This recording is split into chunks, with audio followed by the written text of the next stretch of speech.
It's very different for Mum, Dad and I. We all feel very differently about organ donation.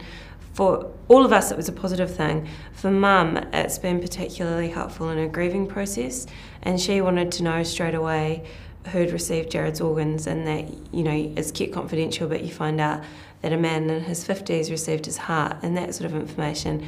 And Mum, after about 6 months, wrote letters to all the recipients through Organ Donation New Zealand, and just told them a little bit about Jared, and heard back from some of the recipients, and that meant a lot to her. I didn't really think about it at all until I started working here 5 years after Jared died, and then that's when I started meeting recipients and thinking, wow, that's a pretty amazing thing that Jared's done.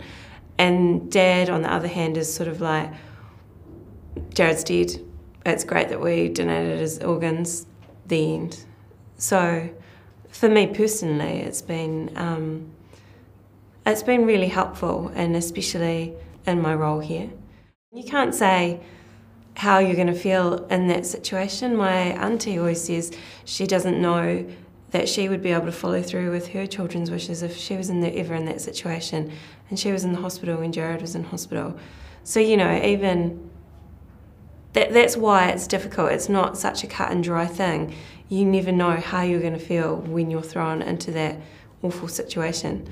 So I think that that's definitely worth considering, and more people need to be aware of it. It's all very well and good to say, oh, I don't want my family overruling my wishes, but you don't know how you're going to act when you're actually in that situation.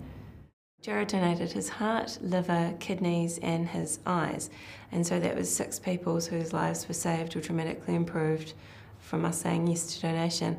And you know, one donor can save or greatly improve the lives of up to 10 people.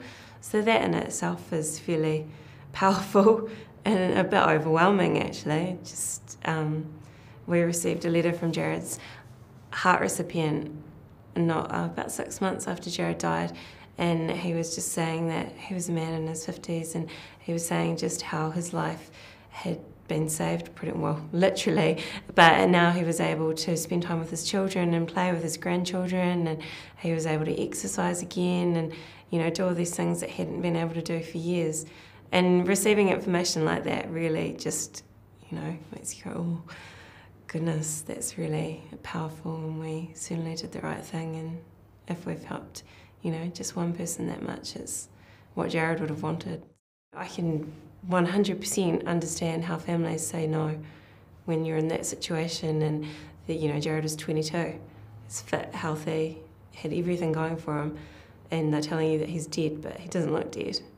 So that is the hardest thing to grasp when you're in that situation and faced with that decision to make.